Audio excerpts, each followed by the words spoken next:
Good evening, everyone. I hope your days have been beautiful. It was just too beautiful here in Salt Lake Valley, the Tooele Valley area. We had we were at 59 degrees earlier today. Can you believe that? 59 degrees, December 11th in the foothills of the Rocky Mountains. So that's pretty intense, right? It was very nice, but it shouldn't be so enjoyable. We really should have more like 42-degree days, 37-degree days this time of year. So it's really, really rough for the earth, at least. And so, oops, and I do that every time now. It's starting to click instead of these toolbars. They are just so bothersome and intrusive. All right. I have lots of fun news today. We got another chip drop. I had one placed probably pretty quickly after we got the first one here in Tooele. And I apologize for the fire alarm. I'm waiting for Jay to get home to change it. He's, not quite a full foot taller than me, but it makes it a little easier for him. So this is the new wood chip drop, and it is huge, you guys. The first one was about as big as my car.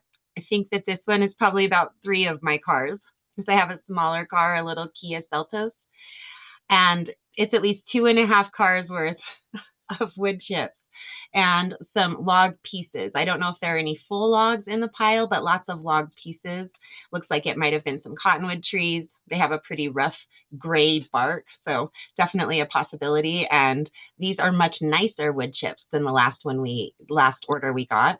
Those had tons of rose bushes mixed in, and even though I asked for no juniper, it had some juniper fronds in there as well, and they're really prickly, right? So it wasn't a lot of fun. And after we spread the wood chips, it took almost a year before we quit getting pieces of rose bush stuck to the bottoms of our shoes, right? We had to just keep walking on it and let it settle and let it settle. It can take a very, very long time for thorns to decompose. So just be aware of that. And I didn't think to ask for no rose bushes, but I'm guessing they probably would have ignored that request since they put the juniper trees in anyway. But this is some really beautifully, beautifully chipped wood. It's in such nice pieces, and it just looks like a huge, huge improvement on the quality from the last one. And of course, that's hit or miss. So if you're going to use getchipdrop.com, be aware that it is possibly going to be a big load. I was ready for the car size load. This one was a little shocking to walk out to this morning. And so I wanted to give you guys a good idea of truly how big this thing is.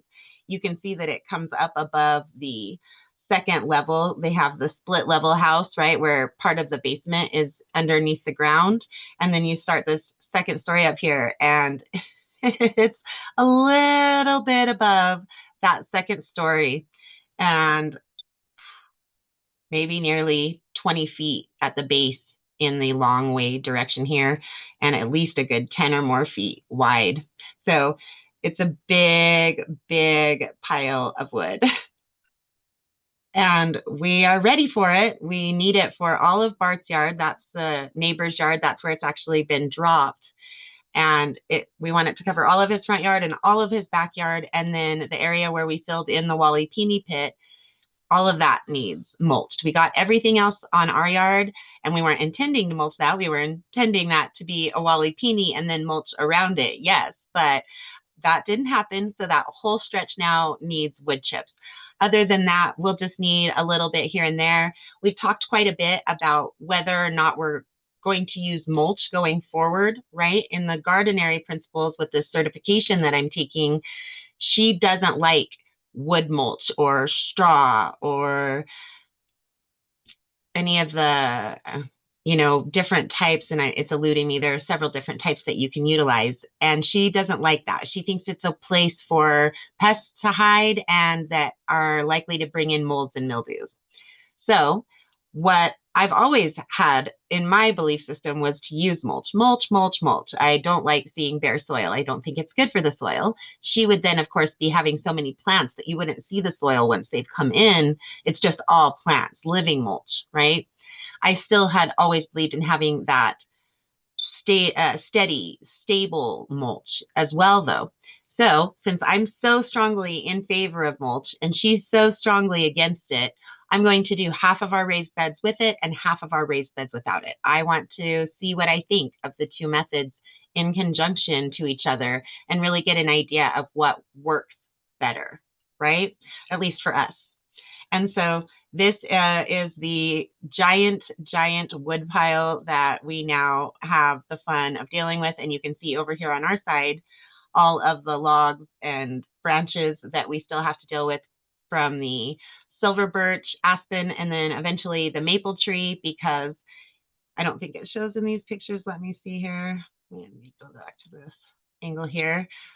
We now have all three of our cars in our driveway because the maple was right here, right on the corner edge of the yard, and it was overtaking the yard because it constantly dripped maple sap, which is what? Essentially maple sugar, maple syrup. And we still haven't been able to wash it off of the vehicles. Even though we hardly left it under there, we saw what was happening and immediately got the vehicles out from under the tree when we first moved in 2024. It doesn't matter. I've taken it through car wash after car wash after car wash, and that stuff is still stuck to the car. So we couldn't park under it. We could really only put 1 or 2 vehicles in this large driveway that should be able to host 5, even maybe 6 vehicles, depending on their size, right? It was also breaking up the concrete of the driveway and was quite probably the biggest reason why the water main broke for previous owners.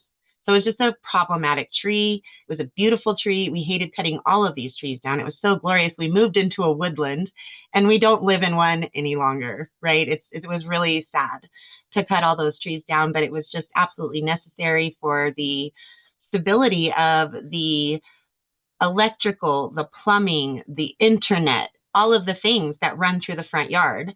In many of the places, at least those that I've lived here in Utah, don't have alleys. So you're right butted up on your neighbor's property, right? Well, that means they don't run the utilities through the back at all. So sometimes I really miss having an alley, and sometimes I'm really grateful for it because I can do whatever I want in our backyard. There are literally no lines in our backyard, but that means that they're heavily through the front yard and the side yard, right? So for a lot of reasons, we had to cut the maple down and the aspen and birch. For any of you that know anything about aspens and birch, they're just so aggressive at creating runners. Aspens and birch, they're in the same family, and they create new trees off of the same root structure. And they come up, I swear, I'm not exaggerating this at all, you guys, as they come up as these new trees from the same root structure, the leaves are already ready to go. As that tree is poking up the new one, it's already unfurling leaves. This thing is so insanely good at surviving, right?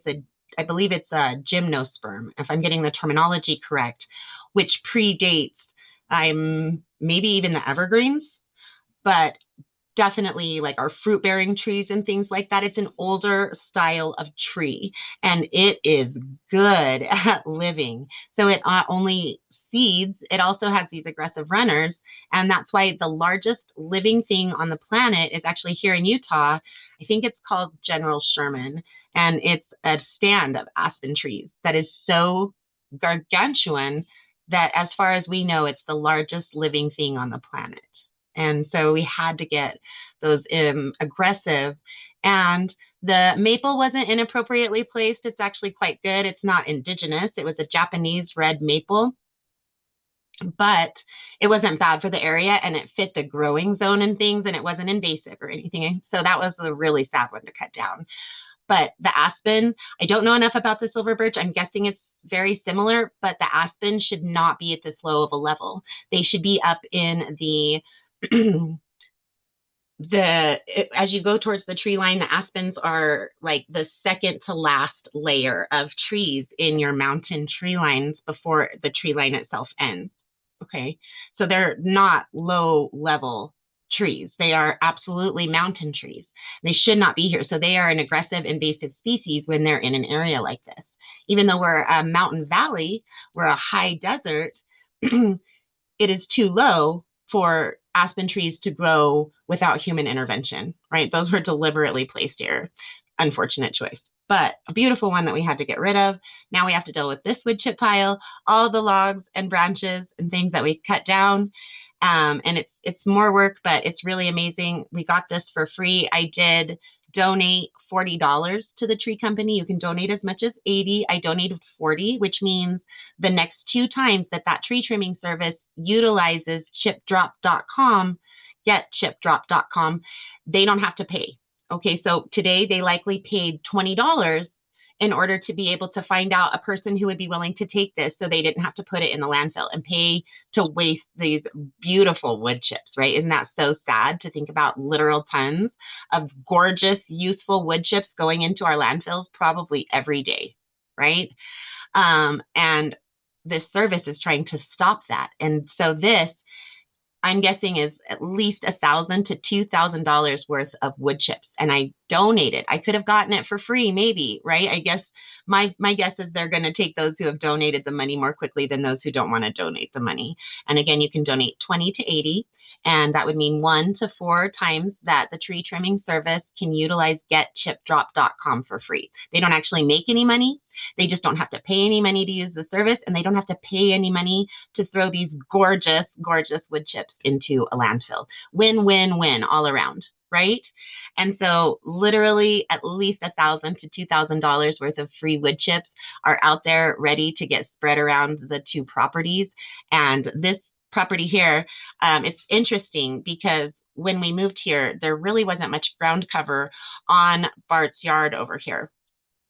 And as we wood chipped this area and kept it moist into the warmest part, when the warmest part of our season started, we quit watering it. The plants weren't going to come up. The soil wasn't quality enough. I had put some wildflowers throughout that area to try to help bring back life, better life. There was some life. There was more concentrated weeds. Unfortunately, things like not just, oh my goodness, and it always tumbleweed, right? It always eludes me. I always want to call it sagebrush, but no, tumbleweed, a lot of tumbleweed. And you can still see on the screen here, these pieces, those are tumbleweed, okay?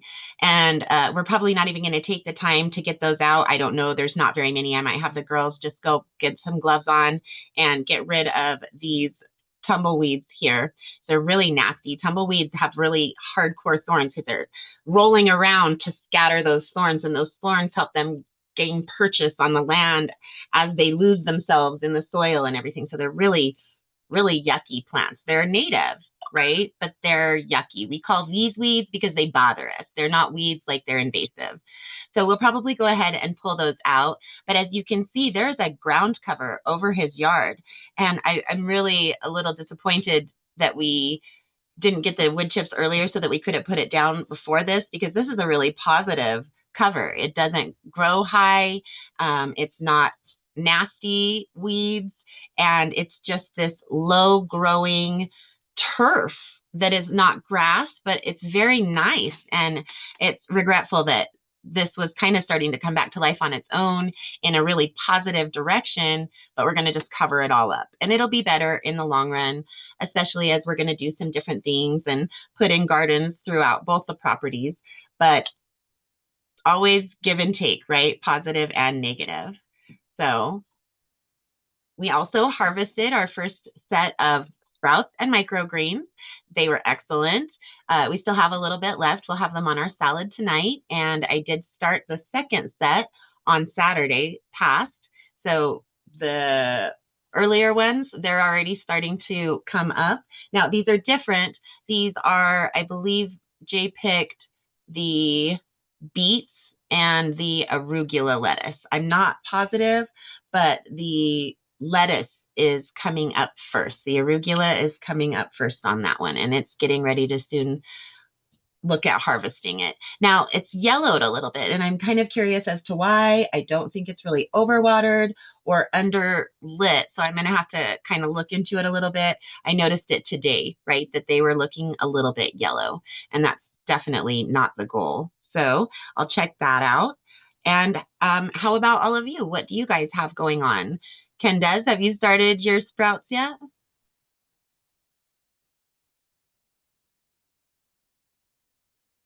Uh-oh. No sound. Maybe he fell asleep. He was telling us the other day he comes and sleeps a lot in the afternoon.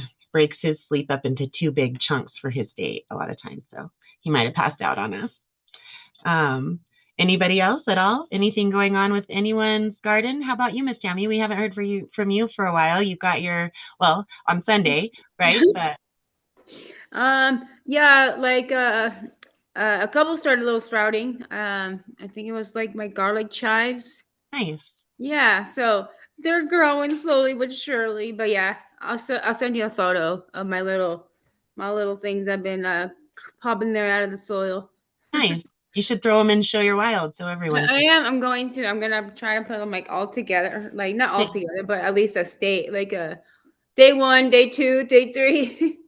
So when you go in here, you should have the ability to create an article and you want to go to this create button right Can I here. do like videos? Because like Mm-hmm. I like to And you can put record. more than one in an article. So you don't have to Okay. put them in the comments and all of that like you've done, which is still great because we got to see it, right?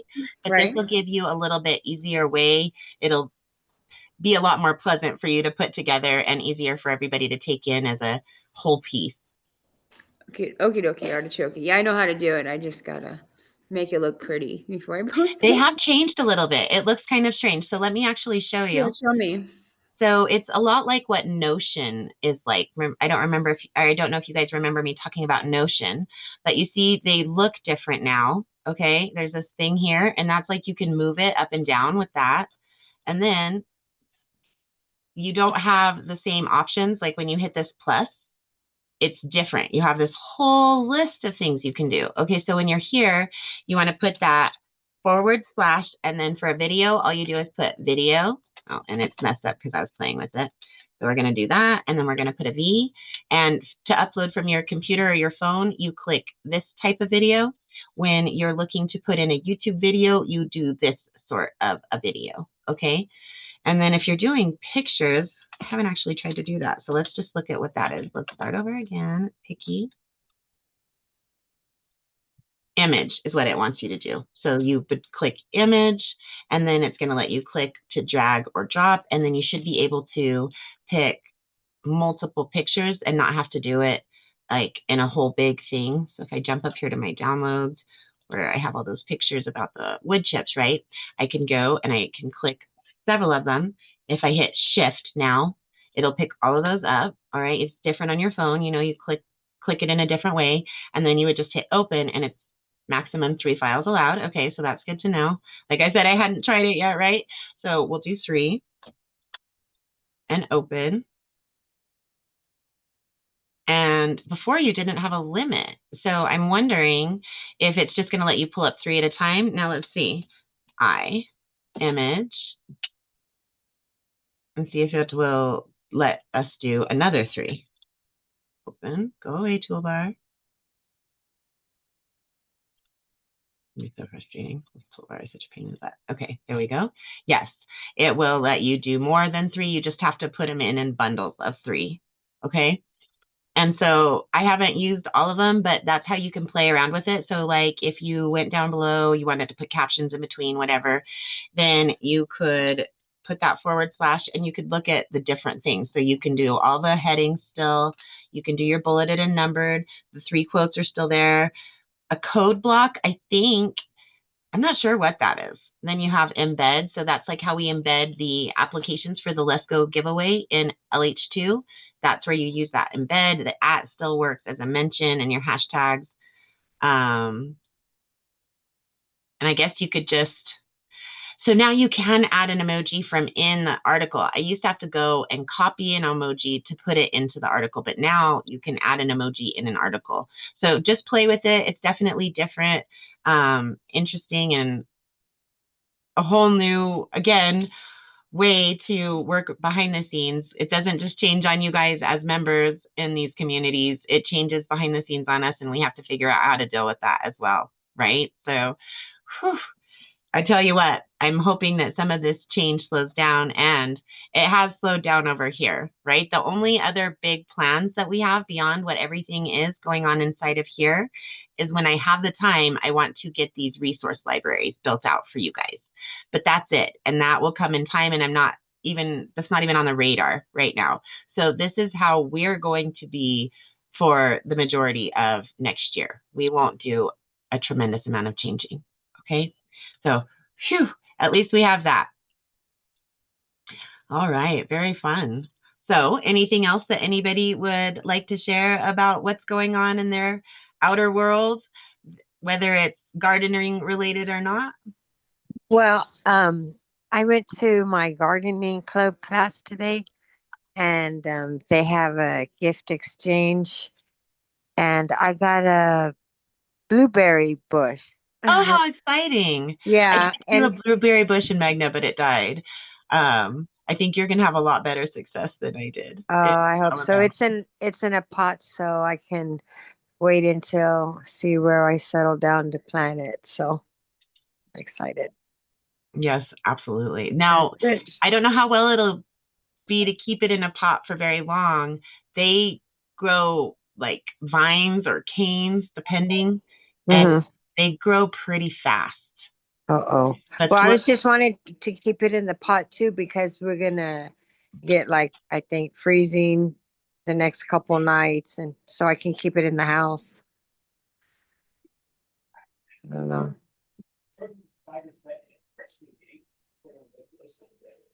let's just see. For several years, even up to a decade or more, interesting. So it's saying that it'll be just fine. Um, I was pretty sure that they got pretty big. You might have to just keep trimming it. 2 to 3 gallons. I mean, that's a big one, but that's not even as big as a 5 gallon barrel, right? Or bucket. 18 inches deep to give root space. Repot every 2 to 3 years and provide more room. All right, so here's an article that I can share with you. Group pots together near a sheltered wall, insulate roots with mulch or burlap, move to an unheated garage or shed if winters are severe, keeping soil slightly moist. So very cool. Essentially think of your pot as a temporary home that needs upgrading in TLC, but blueberries are tough and can thrive in pots for many seasons with the right setup. So I'll get Oh, articles for you, right? yeah, that's good to know. Let's just copy the whole thing here. They have a spruce article up above, and then this one looks good here as well. Wait, no, where is it? Growingfruit.org. Blueberries outliving their containers, right? Like that looks like a good one too. So let's just get the whole little kit and caboodle here. And then you can jump right into gardening and planning Q&A off of our little advertisement for it or flyer, however one wants to look at it. So this is for Miss Vanessa and growing blueberries in a container.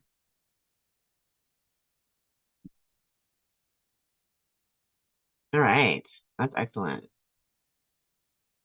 Go ahead and quote Google here.